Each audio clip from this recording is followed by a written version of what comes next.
Minecraft is an infinite sandbox game where you can... Okay, forget that. You guys know what Minecraft is, so let's just go ahead and cut to the chase. Minecraft Beta came out 13 years ago in 2011, and I'm using Minecraft Beta version 1.8 because it has the most features out of any beta version, and I do have to play for 20 hours on this world, and I need things to do. Day 1 was super normal. I gathered wood, made pickaxe, got stone tools, went to cave, died, got more tools, and gathered iron. Then on day 2, I came out of the caves and started exploring for a good base location. That's when I found the perfect location for my base, this little island which was absolutely screaming to have a house built on it. I lit up the island so mobs wouldn't spawn and then started a mine. On days 3 and 4 I built my house, and then I went to the mainland and found a massive cave where I mined for like 3 days and found lots of iron but no diamonds. By day 7 I was bored and lost in the cave, and I had to mine my way to the surface where I popped out in the ocean right next to my house. Also, I realized that in this version, the amount of durability that your armor has left determines the amount of protection it does, so yeah, that kind of makes diamond armor a bit pointless. And there also aren't any enchantments, so gear is going to be a constant problem. And then I smelted all of the iron and made several backup kits for when my current ones broke. Then I found sheep for a bed and almost got stranded in the ocean because this stupid pig got in my way and I tried to hit it and broke the boat. Yeah, it's kind of weird, but mobs are just like constantly swimming everywhere in the ocean. On day 8, I started building a bridge to the mainland so I wouldn't have to use these horrible beta boats. I tried to craft fence posts, but the crafting recipe is different in this version, and so I just thought they didn't exist, and I used glass panes instead. I'm actually glad I didn't use fence posts, because it actually came out really good. On day 12, my food situation wasn't doing well, and I made the disappointing discovery that you couldn't breed animals yet, which meant that crops would be my only good source of food. I drove this island's animal population to near extinction, and then started a small wheat farm to hopefully have enough bread to satiate my constant hunger. In slightly older versions of Minecraft Beta, the hunger directly fills the health bar, but in this version, hunger had just been added and functions mostly as it does nowadays. I wanted to get potatoes and carrots, so I went in search of a village and made the rather disappointing discovery that not only are there no villagers yet, but existing villages don't even have carrots or potatoes because those hadn't been added yet either. Yeah, that pretty much took all day, so I just came back home. I finished this little floating farm by adding a wooden border to it, and that's all I had in my notes for that day, so I assume I just goofed off the rest of the time. My main house was starting to get a little cluttered, so I started work on a second floor for a storage room. I don't usually sort my things in Minecraft, and I just leave them in a massive chest monster, but I wanted to turn over a new leaf and try to actually organize things. On day 16, I wanted to see if fishing was in this version, and surprisingly it was. Yeah, I didn't really do any research before this video, but it was great because now I could fish for infinite food. Or so I thought. The next day, I built a fishing dock and fished for the rest of the day and caught 9 fish. Yeah, there isn't any lure enchantment, so fishing is super slow. Also, it's not very exciting because the only thing you can catch is fish. So what I'm basically saying is fishing is way more realistic in beta Minecraft. So I sorted my items and finished the roof of my storage room. Then I wanted a faster way down to my mine, so I dug a straight drop all the way down to the bottom and added water, which worked really well. I would have built a bubble vader to go back up, but that wouldn't be added for another 7 years, so I'll have to come out of my mine the old-fashioned way. The next day I started building a little secret passageway under my house, which would connect to a glass tunnel in the ocean. So yeah, I basically just did that for 4 days, and it came out like this. Now, I don't know what to do with it, but hey, it's cool. And since I was completely out of food, I just fished for all of day 25, and so the next day I harvested my small farm, which I forgot to record, and since the results were disappointing, yet bread is ultra expensive in this version as well, I made a larger farm on the mainland. In beta Minecraft, walking on crops destroys them, similar to how falling on them does today, but in beta there is a fix for this. For some reason, putting fence posts under your farmland actually makes them indestructible, so I just did that. The next day I finished the farm and then covered a few surface caves on the mainland. I wanted to make a cool project there sometime, but I don't know what yet. On day 28 I just collected wood. On day 29 a big stupid tree grew in front of my house, so I took like half the day chopping that and then decided to go on a mining trip. I wanted to find a skeleton dungeon so I could get bone meal for a better food source, and started exploring surface caves to find one. But then I found the impossible. Pigs weren't extinct after all, so I forgot about the caves and killed all of them. I did explore one cave the next morning, but didn't find much, so I just traveled back home, cooked all the meat I'd gathered, and we're eating like kings tonight. Then I went out and kind of just did nothing for a while, and then realized something crazy. Arrows that you shoot stick into mobs in this version. Nowadays in Minecraft, arrows only stick in players, but in this version they stick into all mobs as well. Mojang should definitely bring this back,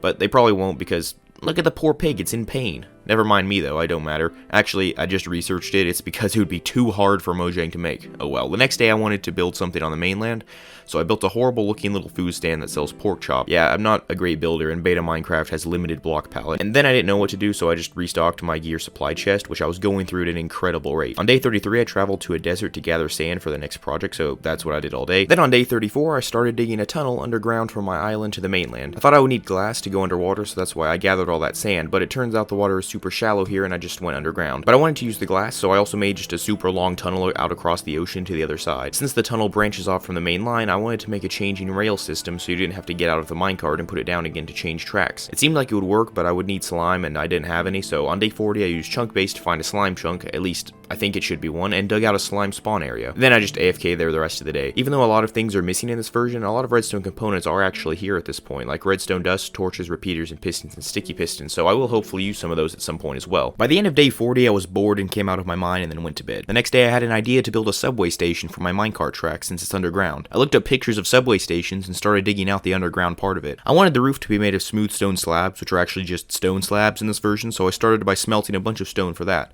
While I was waiting, I went to this cave and immediately died. Day 43, I continued working, yeah, that's about it. I finished the underground portion of the station on day 44, started work on the above ground part on day 45. I like the concept of train stations with glass roofs, so I decided to make it like that. I continued to work until day 48, and I really like how it came out. It has 2 stairways down to the subway platforms where you can board the train, and I actually use this for pretty much the rest of the challenge. Also, I didn't want to have a track that just ends with nothing, so I built a little train station hut at the place where this glass tunnel ends. By day 53, I had a little hut which was appropriately named Middle of Nowhere Outpost. This would be a good spot for further deforestation in the future, as I had already completely cleared the mainland next to my house. Also, I would just like to say that if you made it this far through the video, thank you so much, it means a lot. And it would mean even more if you hit that glowing subscribe button right down there, as this video took me over 25 hours to make. Thank you. Now, back to the video.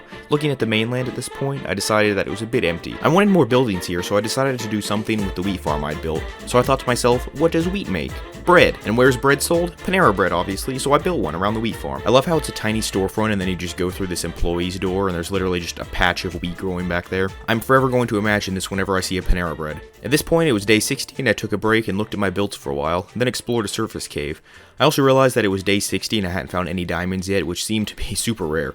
So the next day I went on a mining trip and found some, then more and more. I have to say it's a lot more rewarding to find diamonds in this version because they feel super rare. On day 63, I realized I also didn't have a nether portal yet, which is a little embarrassing. So now that I had a diamond pick, I went and gathered obsidian for one. I went to the nether and yeah, it's nethery in here alright, and yeah, that's about it. There's literally nothing here. At least, that's what I thought. I killed one of the zombie pigmen, and it dropped cooked pork chops. Yep, not even raw. I had now found a better food source than eating at Panera Bread every day. Also, zombie pigmen are super weak in this version. In modern Minecraft, if you punch one, you're basically a goner, but in beta, they can barely do anything. So for all of day 60, I just took down loads of them to feed my face. The next day, I also decorated my portal on both sides, which I never really do, and I like how it came out. But I still had obligations to fulfill as the sole employee and customer of Panera Bread, so I harvested the wheat the next day, and then just hung out because I hadn't come up with an idea for what to do next. Then I got an idea to build a library, because bookshelves are basically the only use for sugarcane in beta, and there isn't any enchanting yet, which means they're purely decorative. But I was out of wood again. Goodness gracious, I go through wood like an absolute maniac. Then I realized that I didn't have much sugarcane, and since I was going to need a few hundred to build the library, I needed to plant it. But I didn't want to just plant it in my backyard, that would be boring, so I put the library project on hold and started building a sugarcane factory. If I thought about it a little more, I would have set up a piston array to break the sugarcane. After all, it is supposed to be a factory with cool machinery, but I didn't realize it until too late, so it's basically just a box with a sugarcane garden inside. Oh well, it looks cool anyway. On day 71, I started on the library again, and decided to move it over and make it a little bigger. After all, this town deserves a good learning resource, as in me, that's the only person that lives here. But man, that library took me so long to build, I don't even know why. I went all the way till day 78 before it was done, and I still hadn't even added all the books yet. Books in this version don't need leather, which makes that pretty much useless, but you still need a ridiculous amount of sugarcane for it. Also, if you mine a bookshelf, it drops nothing, and there isn't any silk touch yet, so you have to be careful where you place them. I then fixed up the town a bit with grass and flowers for detail, and fixed the side wall of the factory because I never liked how it looked. The next day I just harvested my wheat and then stood at the slime chunk for the rest of the day because I would really like to get slime before the end of this challenge.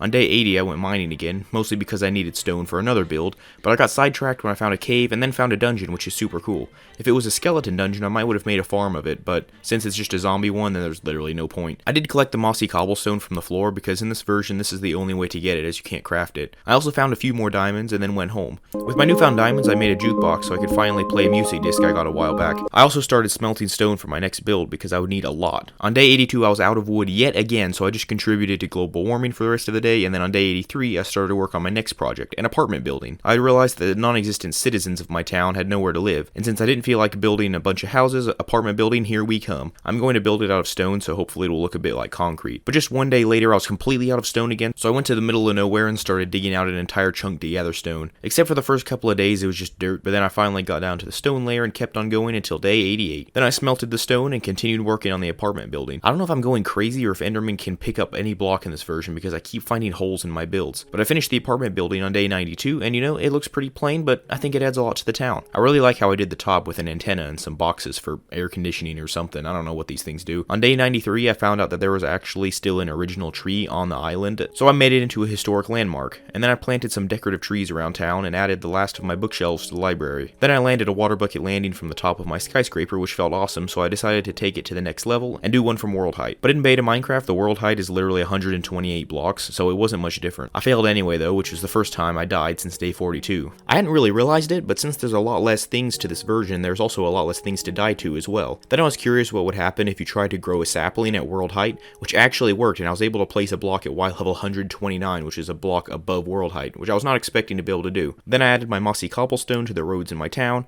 AFK'd some more in the slime farm and got nothing, and then went exploring and found this epic landscape. I climbed to the top of the mountain, and just then old Minecraft music started playing, and it all felt kind of crazy that I was at the end of this challenge already. Then the music track ended and I stopped feeling sentimental and leapt from the mountaintop and sailed all the way to the ground, but managed to actually land a water bucket MLG, which I was frankly not expecting. Anyway, then I went home again, harvested sugarcane in the factory for the last time, and then went looking for sheep and couldn't find any. I guess I hunted them to extinction after all. On day 99, I realized I hadn't explored the nether at all, so even though the nether is completely boring and useless, I decided to at least hunt zombie piglin and restock the pork stand in town. But it took a bit of a turn for the worse, and I died, and then died again, and then got lost, and found my previous corpse, which led me home. Day 100. Day 100 dawned, and I thought it might feel different because of this achievement, but it didn't, so I built a big 100 on my house with valuable blocks, which gave me one last build idea. I built a little shady jewelry shop in an alleyway between the subway station and the factory, and named the store Super Deluxe Jewelry. And from experience, I can safely say that if an establishment is called Super Deluxe anything, it's actually quite the opposite. Anyway, I was strangely happy with this last build, even though it was just a little hut between two buildings. But then I went home and watched the sunset on day 100. And I thought about my past experience with it, and to be honest, I was pleasantly surprised by what this 13-year-old version of Minecraft has to offer.